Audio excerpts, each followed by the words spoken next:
अस्सलाम वालेकुम वन।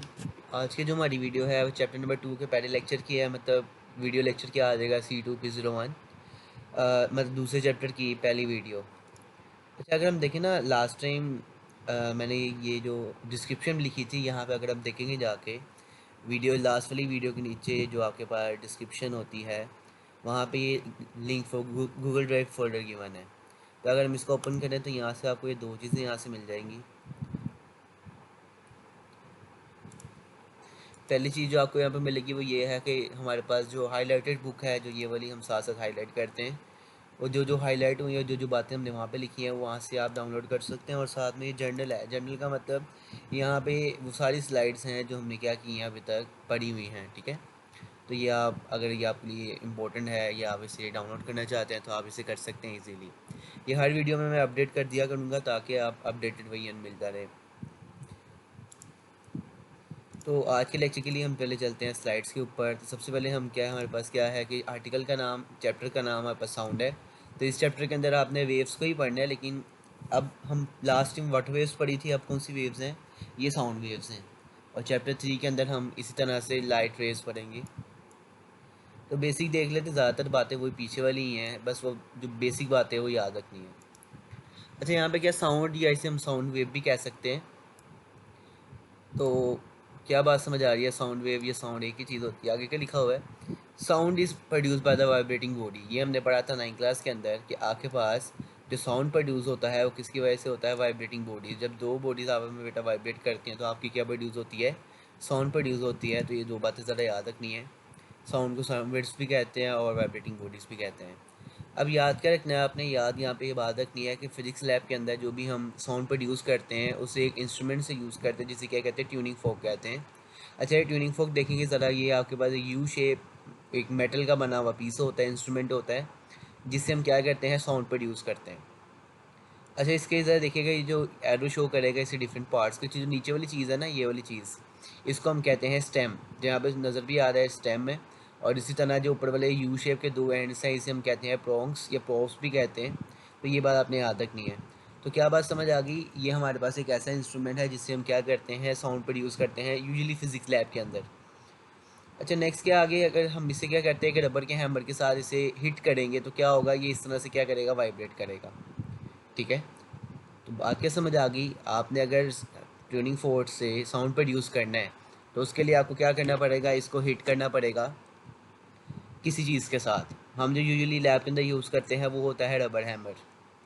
अच्छा, अगर यहाँ पे अगर हम बात करें, अगर हम क्या करें इन प्रोंग्स की, हमारे पास जो ये यू शेप के ऊपर वाली चीज़ें हैं, इसका हम क्या करते हैं? मैच ज़्यादा कर दें। तो मैच ज़्यादा कर देंगे तो फिर क्या होगा? आपके पास ये कम ज़ोर से वाइब्रेट करेगा, मतलब वाइब्रेशंस कम होंगी। वाइब्रेशंस कम होंगी तो इसका क्या मतलब है? Number of vibration in 1 second come produce होंगी। मतलब आपका ये ट्यूनिंग फोर्क की ये प्रोग्स है, ये आपके पास कम वाइब्रेट करेंगे 1 सेकेंड के अंदर। जिसका क्या मतलब है? आपकी ट्यूनिंग फोर्क से जो आपकी साउंड प्रोड्यूस होगी उसकी फ्रीक्वेंसी क्या हो जाएगी? कम हो जाएगी। तो यहाँ से क्या बात समझ आ गई? यहाँ पे एक क्वेश्चन आता होता है कि अगर हम मैस प्रोब्स का मैच ज़्यादा करें, प्रोक्स भी इसे कहते हैं, तो अगर हम इसका मैच ज़्यादा कर दें तो फिर आपकी ट्यूनिंग फोक के ऊपर क्या इफेक्ट होगा? ये साउंड जो प्रोड्यूस होगी उस पर क्या इफेक्ट होगा? तो क्या होगा अगर हम मैच ज़्यादा करते हैं तो क्या होगा? The vibration of the tuning फोक क्या करेंगे? डिक्रीज़ करेंगे, ठीक है। और अगर वाइब्रेशन डिक्रीज़ करेंगे तो 1 सेकेंड के अंदर भी कम आपके पास वाइब्रेशन प्रोड्यूस होंगी, जिसका मतलब आपका फ्रीक्वेंसी इफेक्ट होगी। तो क्या बात समझ आ गई? Vibration the tuning folk decrease करेंगी तो फ्रीक्वेंसी भी डिक्रीज़ करेगी। तो यहाँ से आपको एक रिलेशन समझ आ गया है। अगर आप प्रोब्स या प्रोंक्स का क्या करेंगे? मैस इंक्रीज़ करेंगे तो फ्रीक्वेंसी डिक्रीज़ करेगी। तो यहाँ पे इन्वर्स रिलेशन आ गया। तो यहाँ तक ये बात याद रखनी है।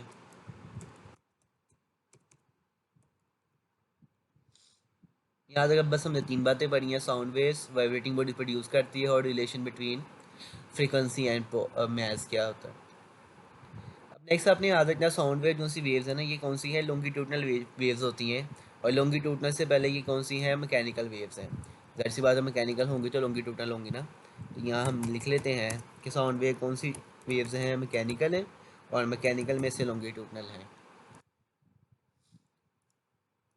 नेक्स्ट है, देखिएगा अब ये दोबारा ट्यूनिंग फोक बनाया हुआ है। ट्यूनिंग फोक क्योंकि हमारा वाइब्रेट कर रहा है, और लास्ट पूरे चैप्टर के अंदर आपने वाइब्रेशंस को ऐसे ही स्टडी किया है कि जो मीन पोजीशन होती है उसको ओ से रिप्रेजेंट किया है, जो हमारे पास एक्सट्रीम पोजीशन होती है उसे ए और बी के साथ रिप्रेजेंट किया। तो यहाँ पे भी उन्होंने सेम इस तरह से किया हुआ है।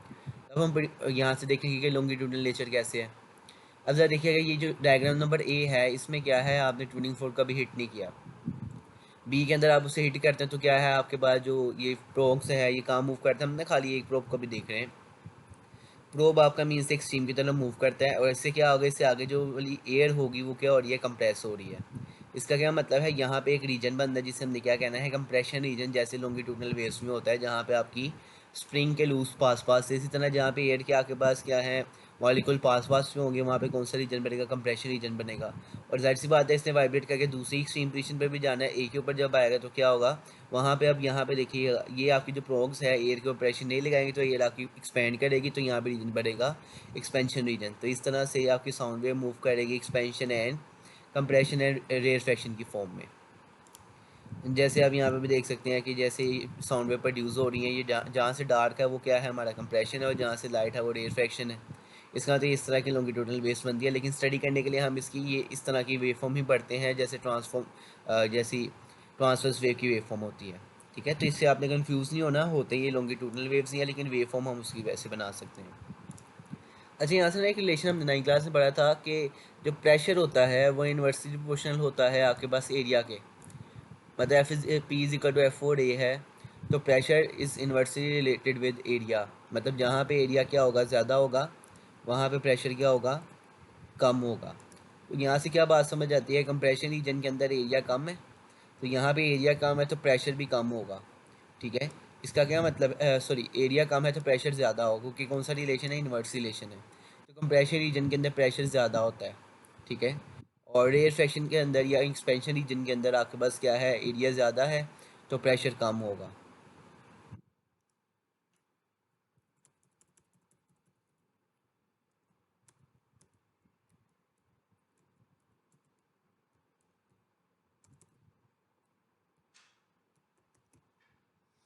अच्छा, यहाँ से एक और पॉइंट याद रखिएगा, डेंसिटी। डेंसिटी का मतलब है अगर मॉलिक्यूल पास पास हैं तो डेंसिटी ज़्यादा है, अगर मॉलिक्यूल दूर दूर हैं डेंसिटी कम है। तो यहाँ से भी याद रख सकते हैं कंप्रेशन रीजन में डेंसिटी ज़्यादा होती है, मतलब ये डेंसर रीजन होता है। ठीक है, और एयर फ्रैक्शन के अंदर डेंसिटी कम होती है।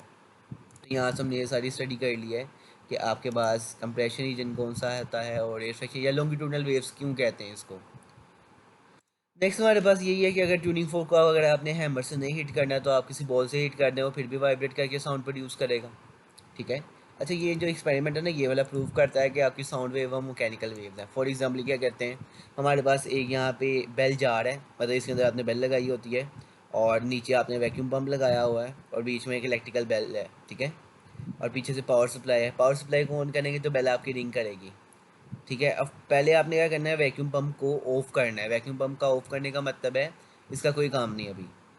तो पहले जब आप इसे ऑफ करके वैक्यूम पंप को ऑफ करके पावर सप्लाई ऑन करेंगे तो बेल जब रिंग करेगी तो आपको उसकी आवाज़ सुनाई देगी, क्योंकि इसके बीच में एयर मौजूद है। वैक्यूम का पंप का मतलब होता है कि वैक्यूम पंप ने बेल जार में से सारी की सारी एयर बाहर निकाल लेनी है। तो होगा क्या, जब आप वैक्यूम पंप को ऑन करेंगे अंदर क्या हो जाएगा, सारी की सारी एयर बाहर आ जाएगी, अंदर वैक्यूम के लिए क्रिएट हो जाएगा। और जब फिर आप बेल को ऑन करेंगे तो फिर आपको इसकी बेल की आवाज़ सुनाई नहीं देगी, क्योंकि आपके पास जो साउंड वेव है वो मैकेनिकल वेव्स होती हैं और वैक्यूम में से पास नहीं करती। तो यहाँ से बस ये आपकी जो एक्टिविटी है बस ये बताती है कि साउंड वेव क्या होती हैं, लॉन्ग मैकेनिकल वेव्स होती हैं। और यहाँ से बात समझ आती है कि साउंड वेव लॉन्गिट्यूडनल वेव्स भी होती हैं, मतलब मैकेनिकल के सब टाइप के आ जाएगी लॉन्गिट्यूडनल वेव्स। और ये ट्रैवल करती हैं प्रेशर डिफरेंस की वजह से। देखिए ना, कंप्रेशन में प्रेशर डिफरेंस कुछ और है और एयर फ्रैक्शन में प्रेशर डिफरेंस कुछ और है। तो प्रेशर डिफरेंस की वजह से लॉन्गिट्यूडनल वेव्स क्या करती हैं, मूव करती हैं। नेक्स्ट हमारे पास अपने जो पढ़नी है वो है कैरेक्टरिस्टिक्स ऑफ साउंड। तो साउंड की पहली कैरेक्टरिस्टिक्स है लाउडनेस। तो लाउडनेस क्या होता है, लाउडनेस हमारे पास कैरेक्टरिस्टिक्स ऑफ साउंड है जिसके बीच में फॉर एग्जांपल आपको दो आवाज़ें हैं, एक आपको कम लाउड सुनाई देती है और एक ज़्यादा लाउड है, तो आप कहेंगे कि इसकी लाउडनेस ज़्यादा और इसकी लाउडनेस कम है। तो सिंपली ये बिल्कुल वैसे ही है कि लाउडनेस एक ऐसी कैरेक्टरिस्टिक्स है जिससे हम क्या कर सकते हैं, एक लाउड और फेंट का मतलब है अनलाउड, मतलब एक लाउड आवाज़ और अनलाउड आवाज़ के बीच में बेटा हम क्या कर सकते हैं, फ़र्क कर सकते हैं। ठीक है, तो यहाँ पे आपने याद रखना है इसमें आगे क्या लिखा हुआ है, फैक्टर अफेक्टिंग लाउडनेस। लाउडनेस के और इसके साथ लाउडनेस के ऊपर कौन कौन से फैक्टर इफेक्ट करते हैं। ठीक है, तो इसमें ज़रा देखिएगा, सबसे पहला फैक्टर हमारे पास है एम्पलीट्यूड। सबसे पहला फैक्टर हमारे पास है एम्पलीट्यूड ऑफ वाइब्रेटिंग बॉडी। ये टेबल्स इसलिए बनाए हैं ताकि आपको सारा आर्टिकल विद इन एक साइड के अंदर ही समझ आ जाए, मेन मेन पॉइंट सारे इसमें ही हैं, ठीक है। तो एम्पलीट्यूड ऑफ वाइब्रेटिंग बॉडी का मतलब क्या, ज़ाहिर सी बात है, अगर आपके पास क्या है, एक ऐसा साउंड है जिसके एम्पलीट्यूड ज़्यादा है। एम्पलीट्यूड ज़्यादा होने का मतलब हमने लास्ट में पढ़ा था कि उसमें एनर्जी ज़्यादा है, तो जिसमें एनर्जी ज़्यादा होगी उसकी लाउडनेस भी ज़्यादा होगी। यहाँ के अगर देखें फिगर 11.7 में, आपके पास दो, आपके पास क्या है, साउंड वेव्स हैं, एक एम्पलीट्यूड ज़्यादा है और एक एम्पलीट्यूड कम है। तो इसमें क्या समझ आ गया, इसको आपने लाउड साउंड कह दिया और इसको क्वाइट कह दिया, मतलब अनलाउड जिसे हम कह सकते हैं। लाउडनेस के साथ आपके पास कौन सा रिलेशन आएगा, डायरेक्ट रिलेशन आएगा, ठीक है। फॉर एग्जांपल, जैसे आप अगर क्लासरूम के अंदर अगर टीचर बात करता है किसी ऑडियंस के साथ, तो वो क्या है, उसे लाउडर बोलना पड़ेगा। लेकिन अगर कोई क्लासरूम में स्टूडेंट बैठ के अपने साथ वाले स्टूडेंट से बात करता है तो उसे कम लाउडर बोलना पड़ेगा। तो यहाँ से हम लाउडनेस के बीच में क्या कर सकते हैं, अंडरस्टैंड कर सकते हैं इसे इजीली। नेक्स्ट आगे क्या लिखा हुआ है कि आगे अगला दूसरा फैक्टर है area of vibrating body. Area of vibrating body में अगर हम बात करें तो सिंपली आप ज़रा समझिएगा, अगर हमारे पास एक ड्रम है जो छोटा है और एक ड्रम है जो बड़ा है, मतलब उसका सरफेस एरिया ज़्यादा है और एक का सरफेस एरिया कम है, उसको अगर आप बेटा सेम फोर्स के साथ हिट करेंगे तो किस में से ज़्यादा आवाज़ आएगी, जिसका सरफेस एरिया ज़्यादा होगा। तो क्या बात समझ आ गई, एरिया ऑफ जो वाइब्रेटिंग बॉडी है, मतलब जो बॉडी साउंड प्रोड्यूस कर रही है, अगर वो ज़्यादा है तो साउंड आपके पास लाउडनेस उसकी क्या ज़्यादा, तो यहाँ पे भी क्या आ जाएगा, डायरेक्ट रिलेशन आ जाएगा। या अगर आप ऐसे करें, ट्यूनिंग फोर्क को अगर आप हैमर के साथ हिट करते हैं तो इसमें से कम लाउडनेस वाली आवाज़ प्रोड्यूस होगी, लेकिन अगर इस ट्यूनिंग फोर्क को आप किसी बेंच के साथ हिट करते हैं तो ज़्यादा लाउडनेस वाली आवाज़ क्रिएट होगी। मतलब देखिए, अब हैमर का सरफेस एरिया कम है और बेंच का सरफेस एरिया ज़्यादा है, तो इसका क्या मतलब है, लाउडनेस हमारे पास एरिया ऑफ वाइब्रेटिंग बॉडी पर डिपेंड करता है। डायरेक्ट रिलेशन यहाँ भी आएगा। आगे क्या है, distance from the vibrating body. अब जरा याद रखना है यहाँ पे, फॉर एग्जांपल आप किसी एक रूम के अंदर है जहाँ पे स्पीकर लगा हुआ है, तो मतलब साउंड वहाँ पे प्रोड्यूस होगा, और आप कहीं दूर दूसरे तीसरे घर में जाके बैठ जाते हैं। इसका क्या मतलब है, वहाँ पे जाके आपको साउंड में भी थोड़ी सुनाई दे लेकिन उसकी लाउडनेस क्या होगी, कम होगी। इसका क्या मतलब है, जितना आप distance from the vibrating body ज़्यादा करते रहेंगे, जितना वाइब्रेटिंग सोर्स से आप दूर जाते रहेंगे, उतना आपके पास करेक्टरिस्टिक्स क्या होगी, उसकी लाउडनेस क्या होगी, कम होगी। तो इसमें कौन सा आ जाएगा, इन्वर्स रिलेशन आ जाएगा, ठीक है। क्योंकि होता क्या है, जैसे जैसे आप क्या करते हैं, दूर जाते हैं वाइब्रेटिंग बॉडी से, या जैसे स्पीकर से दूर जाएंगे, तो आपका एम्पलीट्यूड क्या करेगा, डिक्रीज़ करेगा, क्योंकि हमारे पास एयर फ्रिक्शन की वजह से वहाँ क्या होती है, डैम्पिंग होती है। नेक्स्ट हमारे पास जो है वो है physical condition of air. For example, जितना मर्जी लाउड या आपका कम लाउड आवाज़ आपने प्रोड्यूस की है, साउंड प्रोड्यूस किया है, लेकिन किसी के कान ही ख़राब हैं तो उसको क्या सही से सुनाई नहीं देगा। तो इसका मतलब फिजिकल कंडीशन ऑफ एयर पे भी डिपेंड करता है कि लाउडनेस की उसको सुनाई कम देती है या ज़्यादा देती है। अगर किसी पर्सन के सेंसिटिव एयर है, सेंसिटिव कान का मतलब उसे थोड़ी सी आवाज़ भी सुनाई देती है, उसको लाउडर सुनाई देती है। और अगर किसकी डिफेक्टिव कान है तो उसको ज़्यादा सी आवाज़, जैसे ओल्ड पेपर के डिफेक्टिव कान होते हैं, उनको ऊंचा बोलना पड़ता है, फिर उनको सुनाई देता है। तो यहाँ पे आप इस एग्जांपल से याद कर सकते, इसका कोई भी रिलेशन नहीं है, ये आपके कानों की फिजिकल कंडीशन के ऊपर डिपेंड करता है। नेक्स्ट हमारे पास है intensity of sound. Intensity of sound का मतलब क्या, ये हम पढ़ लेंगे, लेकिन इसका ना आगे आज की वीडियो में इसका लेक्चर है। इसमें याद रखना है, अगर जितनी साउंड की इंटेंसिटी ज़्यादा होगी ना, उतना आपके पास क्या होगा, रिलेशन ज़्यादा। इंटेंसिटी का मतलब है कि आपके पास किसी जगह से कितनी साउंड वेव पास कर रही है, उसे हम इंटेंसिटी कह सकते हैं। तो जाहिर सी बात है, अगर किसी जगह से ज़्यादा साउंड वेव पास करनी है तो वहाँ पे लाउडनेस ज़्यादा होगी, और जहाँ पे कम पास करेंगे वहाँ पे लाउडनेस कम होगी।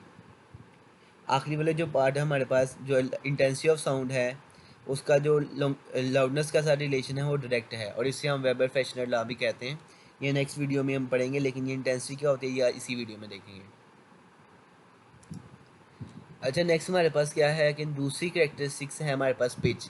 अब जैसे अगर हम बात करें ना, जो आपकी फीमेल्स होती हैं या चाइल्ड होते हैं, उनकी आवाज़ क्या होती है, थोड़ी ना तीखी होती है, और जो मैन होता है उसकी आवाज़ क्या होती है, थोड़ी भारी होती है, ठीक है। जो भारी आवाज़ है ना, उससे हम कहते हैं ग्रेव साउंड, और श्रिल का मतलब है जैसे तीखी आवाज़ में चुभने वाली आवाज़ उनसे होती है, ठीक है।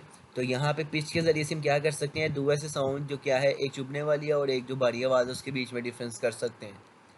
फैक्टर्स इसका बस एक ही है, फ्रीक्वेंसी। फ्रीक्वेंसी के साथ इसका डायरेक्ट रिलेशन है, जितनी फ्रीक्वेंसी ज़्यादा होगी उतनी पिच ज़्यादा होगी। ये फिगर भी बना सकते हैं हम यहाँ पे कि देखिएगा, लो फ्रीक्वेंसी का मतलब है कि नंबर ऑफ सेम टाइम के अंदर number of waves come produce हो रही हैं। हाई फ्रीक्वेंसी का मतलब है नंबर ऑफ वाइब्रेशंस या नंबर ऑफ वेव्स क्या है आपकी ज़्यादा है, तो जिसकी फ्रिक्वेंसी कम उसकी पिच भी कम होगी, जिसकी हाई है उसकी पिच भी हाई होगी। अगर हम इस पर देखें फॉर एग्जांपल श्रिल साउंड है, श्रिल साउंड का मतलब है जिसकी हाई पिच और हाई फ्रीक्वेंसी होगी। फॉर एग्जांपल जैसे फीमेल्स एंड चाइल्ड है। इसकी रीज़न क्या है, रीज़न आपको एम वो कॉन्सेप्चुअल क्वेश्चन में आ सकती है, ये साइड इन्फॉर्मेशन में आ सकती है कि due to small vocal cord, जो हमारे पास फीमेल जो चाइल्ड के वोकल कॉर्ड्स होते हैं वो क्या होते हैं, स्मॉल होते हैं, तो वहाँ से जब साउंड निकलती है तो उसमें क्या होता है आपके पास ज़्यादा फ्रीक्वेंसी क्रिएट होती है। जैसे जैसे एक चाइल्ड बड़ा होता है, अगर वो मैन है तो उसके वोकल कॉर्ड्स भी इंक्रीज़ करते हैं, तो मैन के वोकल कॉर्ड्स क्या होंगे, लार्जर होंगे, जिसकी वजह से उसकी आवाज़ की फ्रीक्वेंसी कम होगी और तो पिच भी कम होगी, तो उसकी आवाज़ क्या हो जाएगी हमारे पास, भारी हो जाएगी या ग्रेव हो जाएगी। ठीक है। नेक्स्ट कैरेक्टरिस्टिक्स है हमारे पास क्वालिटी। क्वालिटी का मतलब क्या, फॉर एग्जांपल आप एक रूम के वायर है और अंदर हमारे पास तीन किस्म के इंस्ट्रूमेंट क्या कर रहे हैं, वो उससे साउंड प्रोड्यूस हो रहा है। पहला ट्यूनिंग फोर्क से साउंड प्रोड्यूस कर रहे हैं, दूसरा फ्लूट से कर रहे हैं, तीसरा कैरिनेट से कर रहे हैं। तो आपके पास बाहर खड़े होके अगर आपने इनकी आवाज़ें पहले सुनी हुई हैं तो आपको समझ आ जाएगी कि ये साउंड किसका है, ये साउंड किसका है, ये साउंड किसका है। एग्जाम्पल को और ज़रा आसान कर लेते हैं। अगर फॉर एग्जांपल देखिएगा, अगर रूम के अंदर तीन डिफरेंट मेंबर्स बोल रहे हैं जो आपके पहले से दोस्त हैं, ठीक है, आप अगर उनको नहीं भी देख सकते लेकिन अब उनकी आवाज़ अगर सुन सकते हैं तो आप बता सकते हैं ये आवाज़ इस बंदे की है, ये आवाज़ इस बंदे की है। ठीक है। तो ये हम किस वजह से करते हैं, ये क्वालिटी की वजह से करते हैं।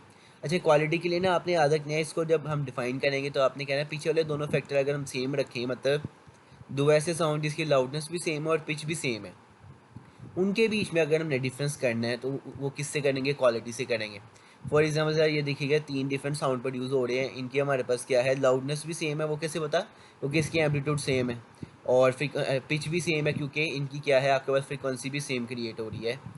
तो फिर इन तीनों के बीच में डिफरेंस हम देखा है तो किससे करेंगे, क्वालिटी से करेंगे। तो क्वालिटी में याद रखना है जितनी आपकी जो वेव फॉर्म होगी वो स्मूथ होगी उतनी क्वालिटी ज़्यादा होगी। ठीक है। तो यहाँ पे क्या है कि आपकी ट्यूनिंग फोक की क्वालिटी ज़्यादा है, फ्लूट और कैरिनेट की कम है, तो हम इसमें इजीली क्या कर सकते हैं, डिफ्रेंशिएट कर सकते हैं। ठीक है। नेक्स्ट हमारे पास है, ये इंपॉर्टेंट आर्टिकल है कि इंटेंसिटी क्या होता है। इंटेंसिटी में अगर अगर हम देखें तो साउंड वेव क्या करती हैं, पासिंग पर सेकंड। तो फॉर एग्जांपल अगर इसको ज़रा और आसान करें, देखिएगा हमारे पास क्या है, ये साउंड सोर्स है जिससे साउंड वेव आपने वो इस तो हर तरफ जाती है साउंड वेव्स, लेकिन हम खाली एक डायरेक्शन में अभी स्टडी कर रहे हैं। ठीक है, ये साउंड वेव्स आ रही हैं और अगर हम यहाँ पे एरो बनाए तो ये क्या है, ये एरो है हमारे पास, रेड कलर से शो हो रहा है डायरेक्शन ऑफ प्रोपागेशन की, साउंड वेव इस तरफ मूव कर रही हैं अवे फ्रॉम द सोर्स। अच्छा, अब क्या करते हैं हम, अगर इसके रास्ते में ना एक ये रख दें, फॉर एग्जाम्पल ये हमने एक एरिया रखा है, इसे हम कहेंगे यूनिट एरिया, मतलब 1 मीटर स्क्वायर का एरिया है, इसे हम क्या कह देते हैं, ये है यूनिट एरिया। अच्छा, यूनिट एरिया हम कैसे रखने ज़रा देखिएगा, इस यूनिट एरिया को हमने डायरेक्शन ऑफ प्रोपोगेशन की कैसे रखा है, परपेंडिकुलर रखा है। ज़रा आप यहाँ पे देखिएगा, अगर हम यहाँ पे देखें तो आपके पास ये रेड लाइन और इस सरफेस के बीच में एंगल कितना बन रहा है, ये दोनों आपस में परपेंडिकुलर हैं। ठीक है। आपकी सर्फ ये यूनिट एरिया और डायरेक्शन ऑफ प्रोपोगेशन क्या है, आपस में परपेंडिकुलर है, मतलब यहाँ पे एंगल ये 90 बन रहा है।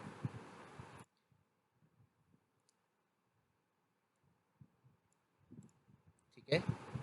तो आगे क्या लिखें, यूनिट एरिया जिसको हमने हेल्ड किया होता है, हेल्ड का मतलब रखा होता है परपेंडिकुलर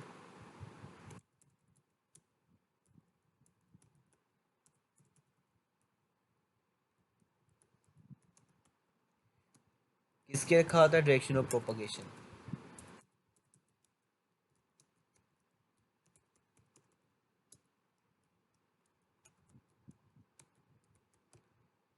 ठीक है। अब इस यूनिट एरिया जिसको आपने डायरेक्शन ऑफ प्रोपोगेशन के परपेंडिकुलर रखा हुआ है, इसमें से जितनी वेव्स 1 सेकंड के अंदर पास करेंगी ना उसे हम कहते हैं इंटेंसिटी ऑफ साउंड। जैसे फॉर एग्जाम्पल इसको मैंने यहाँ पे रखा है, तो अगर 1 सेकंड के अंदर इसमें से 3 वेव पास कर जाती हैं तो इंटेंसिटी की वैल्यू 3 होगी। अगर 1 सेकंड के अंदर से 5 वेव पास कर जाती है तो इंटेंसिटी की लेवल कितनी होगी, 5 होगी। ठीक है। और अगर 6 वेव पास कर जाती है इसका मतलब इंटेंसिटी ऑफ साउंड कितना होगा, 6 होगा। तो बस ये याद रखते हैं, आप इसे अगर उर्दू में याद रखें तो सिंपली बस ये किसी जगह से 1 सेकंड के अंदर जितनी आपके नंबर ऑफ वेव पास करेंगी उसको हम कहते हैं इंटेंसिटी ऑफ साउंड। ठीक है। तो अगर हम इसका ना रिलेशन लिखें यहाँ पे, रिलेशन वैसे बुक में तो नहीं है, लेकिन अगर हम इसका रिलेशन यहाँ पे लिखें इंटेंसिटी, तो अगर हम इसका फार्मूला लिखें तो इंटेंसिटी ऑफ साउंड को रिप्रेजेंट करते हैं कैपिटल आई के साथ, ठीक है, स्मॉल आई के साथ नहीं करते, कैपिटल आई के साथ करते हैं। और इसका फार्मूला देखिएगा, डेफिनेशन क्या है, साउंड एनर्जी पासिंग पर सेकेंड, ठीक है, थ्रू अ यूनिट एरिया, जिसको आपने क्या रखा था, held perpendicular to the direction of propagation of sound waves is called intensity. इसका इंटेंसिटी कैसे आएगा, sound energy passing per second, तो ये लिखा हुआ है साउंड एनर्जी पासिंग पर का मतलब मैंने कहा था डिवाइड करना होता था, डिवाइड बाय सेकंड, ठीक है। तो यहाँ तक फॉर्मूला क्लियर है, sound energy passing per second through a unit area, unit area में से पास करेगी तो नीचे हमने क्या लिख दिया, यूनिट एरिया लिख दिया। तो ये इसका ना फार्मूला हम लिख सकते हैं, लेकिन बुक में नहीं है तो हमने भी नहीं लिखना, मतलब शॉर्ट क्वेश्चन के अंदर नहीं मेंशन कर सके, लेकिन ये फार्मूला हमें यूज़फुल होगा इसके यूनिट ड्राइव करने में। तो यूनिट हमने कहा था कि ऐसा यूनिट हम कैसे निकालेंगे फॉर्मूले के अंदर, बाकी दूसरी साइड का ऐसा यूनिट पुट करके देखिएगा, ये हमने फॉर्मूला यहाँ पे लिख लिया है। ऊपर देखिए एनर्जी का यूनिट क्या होता है, जॉल, तो जॉल ऊपर जे आ गया, सेकंड हमने सेकंड ही लिख दिया। यूनिट एरिया हमारे पास क्या होता है, एरिया ही होता है जिसका यूनिट क्या होता है, मीटर स्क्वायर। तो अगर हम इसे सॉल्व करें तो मीटर स्क्वायर और सेकंड ऊपर चले जाएगा, तो क्या बन जाएगा, जॉल पर सेकंड पर मीटर स्क्वायर, और जॉल पर सेकंड को हम वॉट भी कहते हैं। तो एक और यूनिट क्या आ गया, ये दो यूनिट आपने याद रखने हैं ऐसे यूनिट्स के लिए। तो क्या आ गया, जॉल पर सेकंड पर मीटर स्क्वायर, आपको एमसीक्यूज में भी आ सकता है, लेकिन जो आपने ऐसे यूनिट लिखने हैं वो है वॉट पर मीटर स्क्वायर, ठीक है। अब यहाँ से बात क्या क्लियर होगी कि देखिएगा, अगर एक जगह से ज़्यादा नंबर ऑफ वेव पास करती हैं एक सेकंड के अंदर, तो वहाँ पे इंटेंसिटी ज़्यादा होगी। तो जहाँ पे इंटेंसिटी ज़्यादा होगी इसका मतलब वहाँ पे हमारे पास क्या होगा, लाउडनेस भी ज़्यादा होगी।